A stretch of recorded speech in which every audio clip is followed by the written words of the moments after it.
Hello, mate. How are you? I'm all right. You look thermalised. You've got your hat on and you've got... How many layers? 3 or 4? About 4, I think, at the moment. It was beautiful here today. Went to the beach. It was like being in the tropics. Fantastic. You're just showing off now, aren't you? When it's 2 degrees in my lounge, I know it's quite cool.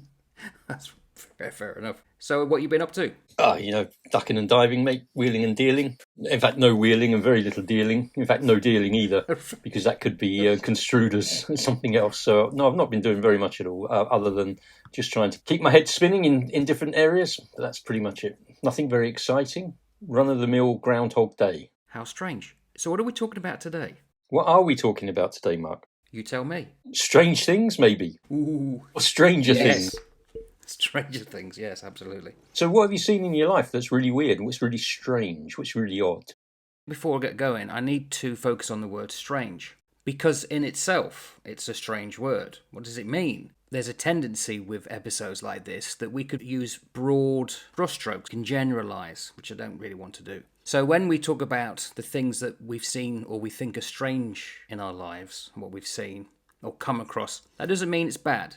I often think that some of the strangest people are some of the most positive. They come out with great ideas, they're innovators. So for the rest of humanity who doesn't understand their ideas, they come across as being strange. Then they become the norm. Most of the strange stuff could be just neutral. It could be based on culture.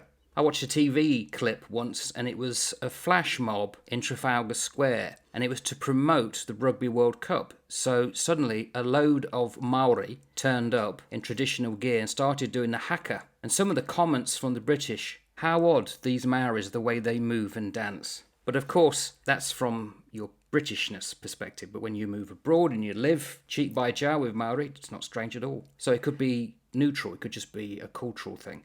But generally, the word strange is negative. It's like it's not normal. It's something odd, something bizarre. So I think we have to be careful that when we're talking about what we consider to be strange, we may be meaning to be positive or neutral, not negative. Does that make sense? Your understanding of strange is that it is something like negative, or that's like the definition of it. No, I think most people think that's what you mean. I think it's the word. It's like, oh, that's strange. I mean, I listened to what you said and I thought to myself, that's interesting, because I don't know that I would have looked at something as being strange as being almost having a negative connotation. I look at something strange as having a different connotation, i.e. it is out within my purview of what I would consider to be normal, whatever normal is, but within the normal day-to-day of my events, something strange has happened, i.e. something that sits outside of the scope of what I would normally interact with. But you may well be right. Some people may look at strange as it's strange, therefore it's lesser than, or it's a negative thing. Yeah, you're right. So it's worth pointing out. It's not personally the way that I would have thought of it. I'm going down the line of, in my past, family members going abroad. So they have strange food here, as though it's not good. Every foreign clime has strange food for an Englishman, because there is naught better, lad, than gravy and chips and mushy peas.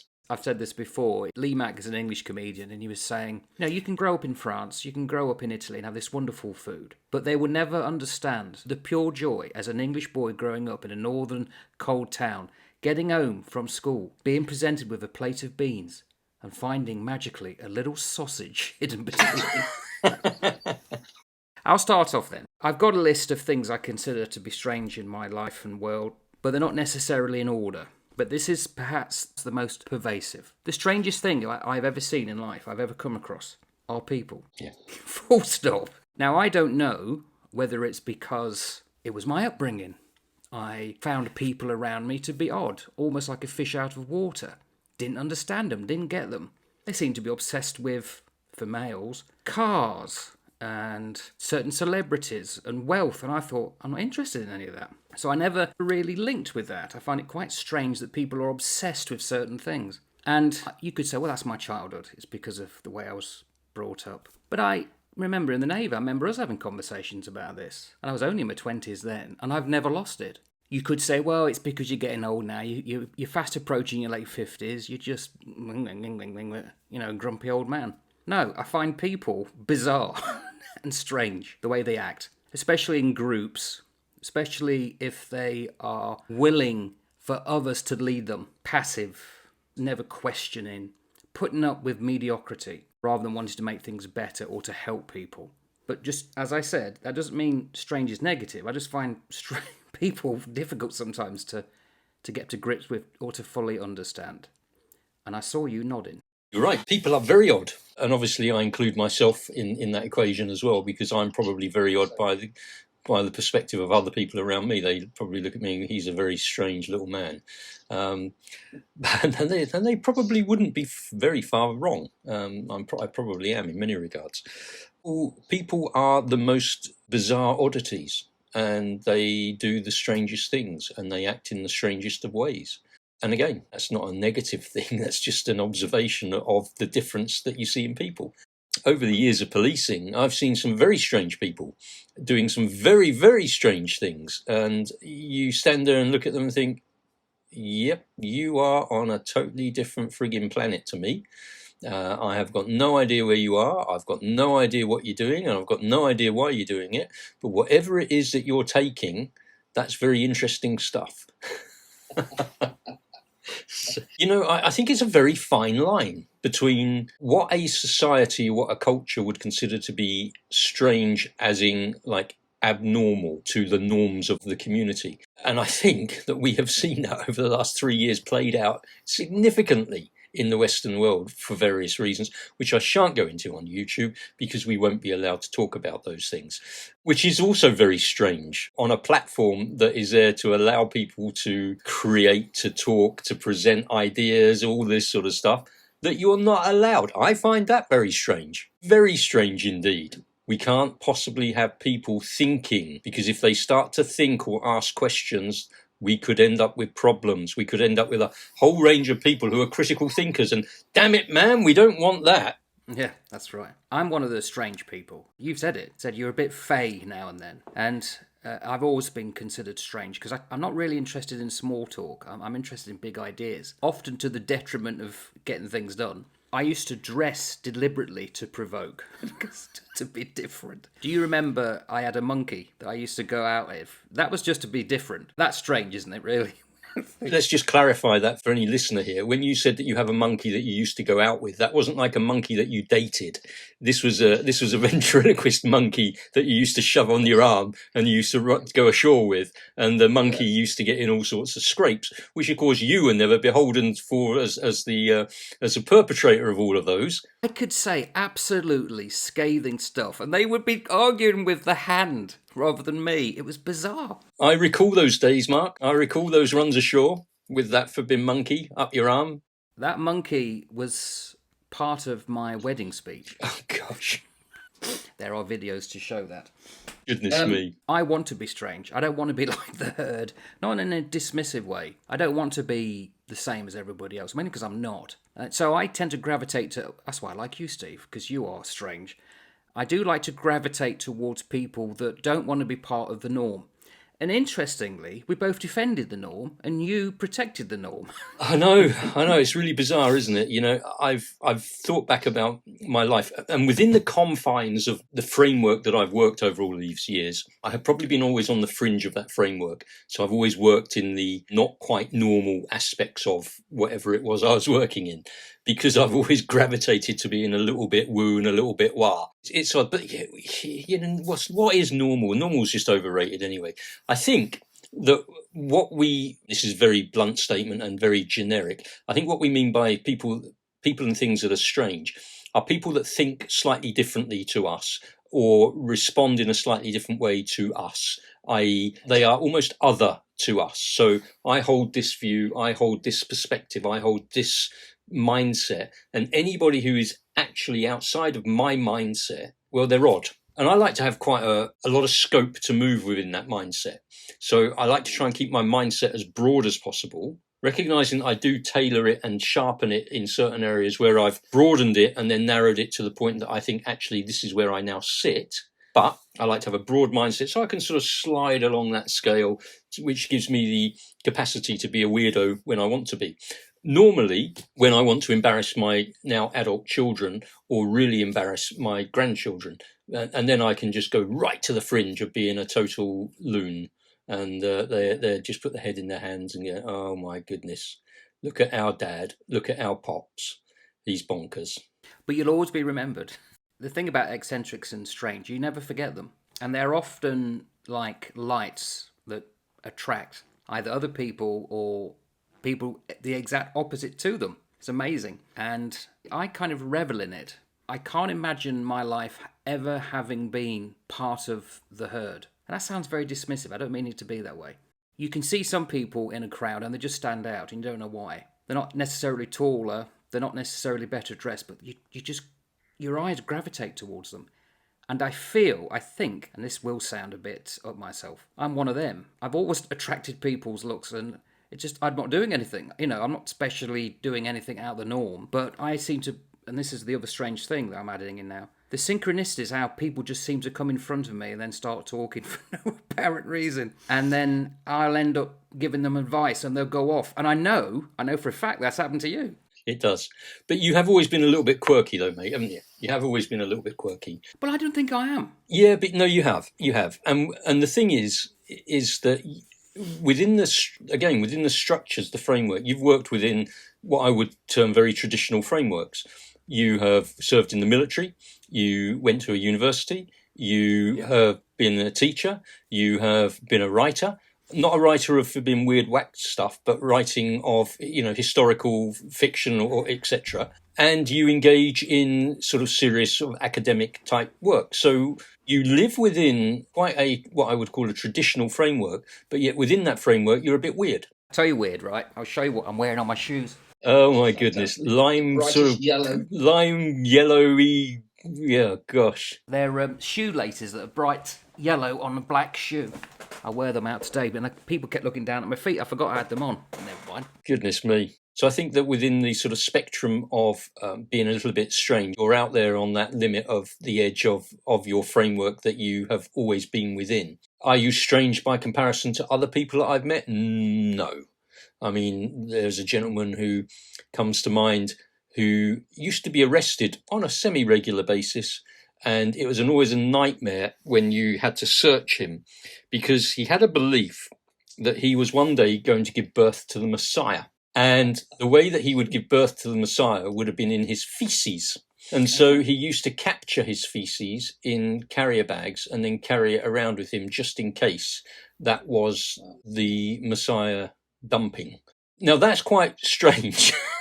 Right? That's quite odd. So on the spectrum of odd, you're not there yet, mate. But when Joe contacts me and says, Steve, I've got a real problem with Mark. He's curling them down in a carrier bag because he thinks he's going to give birth to the Messiah, then we've got a problem with you. Just be thankful he didn't literally take the words "the second coming." Yeah, exactly. So so in the sort of spectrum of people like that, and oh gosh, another guy that I remember going round to. I don't know if I've told you this before, but I got called to a burglary. And it was in one of those typical seafront Victorian terraced places that have like about 5 floors to them. And now it was down in Hastings in England. And it was like the top floor, so the sort of top floor, 5th floor of this Victorian terrace, and they were all converted into flats. Apartments. So I go and knock on the door, and the door very, very slowly opens, and this little face appears sort of around the door at me, and I'm there, and I said, "Hello, I'm Detective So-and-so. I understand you've had a burglary." And he goes, Yes, come on in. And he opens the door, and I step in. And it's at this point, because I've only sort of seen this part of his face, sort of behind the door, so I haven't actually seen anything else. And as he opens the door and I step in, he's quite honestly, literally wearing a tinfoil hat. And of course, I'm looking at him, and nothing else. No, he's got other stuff on, but he's got just this tinfoil hat on his head. And I'm thinking, here we go. I've got a right one here. And you try not to ask the obvious question. Hey, fella, why have you got a load of tinfoil on your head? So you need to sort of build a rapport and get them chatting first so that they're comfortable with you. And then as I'm sort of trying to determine what this burglary was that I don't think actually ever happened, I said to him, "Can I just ask you something?" And he says, "Yes, of course you can. Yes, of course, officer." I said, "Why have you got tin foil on your head?" And he goes, yes, the microwaves. The microwaves that come across from France. And this stops them, I went, "Oh, right. Does it work?" "Oh, yes, it works really well." And of course, and I'm a little bit naughty. I then start to have a little bit of fun and just get them to talk. which is great. It's good sport. But yeah, this guy, microwaves coming into his head from France. This would have been probably around about 91, 92, 92 probably, about 92 that this event happened. How many years ago is that now? 30 years. Flipping heck. Yeah. If I remember, I was in publishing. Yeah, 93, 94, if I remember. I went for a job, and Britain had hit the magic mark. There was 50 websites. 50. Yeah, 50. I can remember going to my partner who I was on the drug squad with, probably 93, maybe 94. He just bought himself a home PC, which had a hard drive of 500 megabytes. Wow. And I can remember saying, going, mate, I can't see him getting any bigger than that. That's amazing. All of that. That's just incredible. 500 megabytes.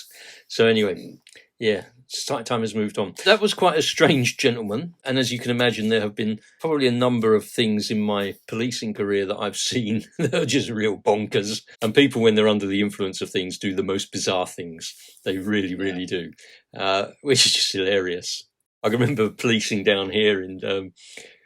where was it? You used to get called into Queenstown on like New Year's and things like that because it was big party time. And I can remember being out at about sort of 3-4 o'clock in the morning, and there was this dude who was running around Queenstown, and he was odd. Everywhere he ran, he would suddenly stop and he'd just look. And then he'd run again, and I sort of had my eye on. I thought, I just better keep my eye on you, mate. You see what you're doing. Make sure you don't get in any strife. He wasn't causing any problems or anything. But then they have like this big planter, this like big concrete flower planter, and he's got hold of it, and he's got his head, and he's just looking at the flowers like this, really close to the flowers. It's about 3 o'clock in the morning, probably. And I come walking up to him, and I go, "All right, mate." And he's like, "Yeah, man, yeah." I said, "What's the matter then, mate?" And he's like, "Oh, the pretty flowers, man, the pretty flowers." And I went, "Yes, they are. They're very pretty. How are you okay?" And he's like, "Oh, the pretty flowers." And I went, "Okay, I'll tell you what we're going to do. Just to make sure that you're all right, I'm going to take you back to the police station and just, give you a bed and tuck you in and make sure you're like, oh, okay, man." Anyway, I get him back to the police station and he's as good as gold. But what he does is when I put him into the cell, he stands at the cell door and then he just urinates all over it, just through his clothes, everything. And I'm like, oh well, at least you got a warm bed for the night. But... Classic. One of the strangest drunks I ever saw was in Newcastle. I was on HMS Aurora, and Newcastle was the hometown, so we visited. Freezing cold weather. That didn't stop the girls of the town going out on the skimpiest clothes. It's unbelievable. That alone is strange. And I remember two things that one night run ashore. We went to a disco. There were two discos next to each other, and they shared a stage, and it revolved. So 1 hour you'd have like disco music, then it would revolve around to show you a band. And the other disco had the opposite. It was a shared stage. And I remember going in, worse for wear, and I was convinced there was a disco on, and then I came to, and it was like there was a band. I thought, have I moved and not realised? And I was so sure I'd slipped through some temporal time zone. It took days for me to realise of this revolving thing, but the hour or two before that event, we was walking down the street, not far from where the ship was berthed, and there were these legs, literally, sticking out of a bin. And it was a couple of guys so drunk, one of them had fallen in, and the others couldn't bother to get him out, and the legs were just moving. He was snoring. We had to get him out, just so he was okay, but we left him by the side of the street. I never know what happened to him. Friday night, Saturday nights, in big cities in Britain, in the 80s and 90s, it was a shit show with drunks, wasn't it? I mean, absolutely. Oh, it was horrendous, mate. It was absolutely horrendous. There was always something and someone in some sort of odd position that you would find them and you'd look at them and you go, how the hell did you end up like that? Where on earth did you come from? Yeah, it's bizarre. Alcohol or drug-induced strangeness is certainly something that I have had a lot of experience with, not me personally, but, well, alcohol probably, but not so much the drugs. Just a bit odd. Just a little bit odd. People do different things. Anyway, what's your first point? I've got people down here, so that was people and their eccentricities and all of that sort of thing.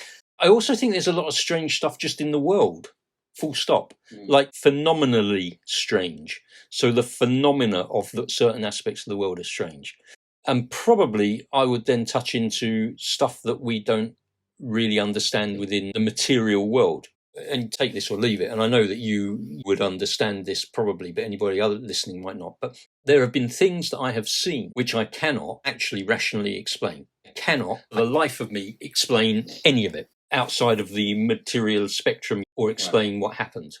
I can remember driving home along some back roads in the UK one night, probably around about 2-3 o'clock in the morning, and it was through a real small country lanes, and it was quite a misty, hazy sort of night in winter. And as I'm trucking along, headlights obviously light up the side of the road pretty well.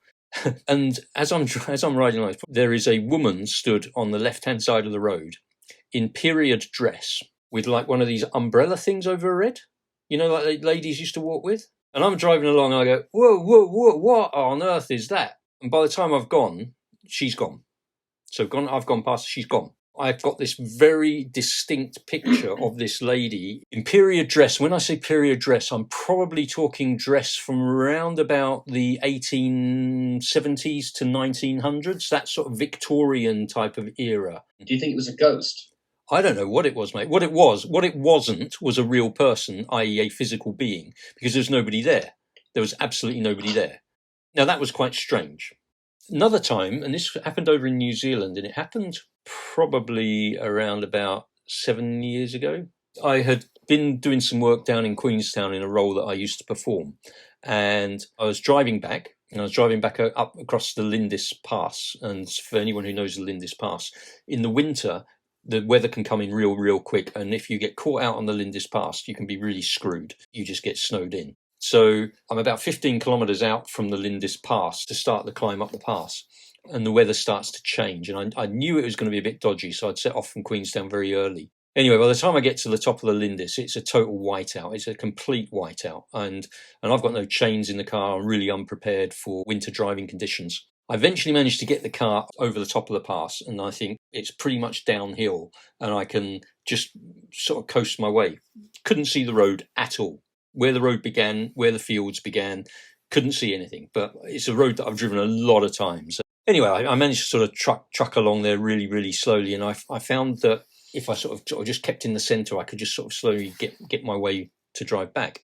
Anyway, I am praying as I'm going through this, saying, God, send me an angel, will you? Send me an angel to clear this pathway for me. I need some angelic messenger to help me out here.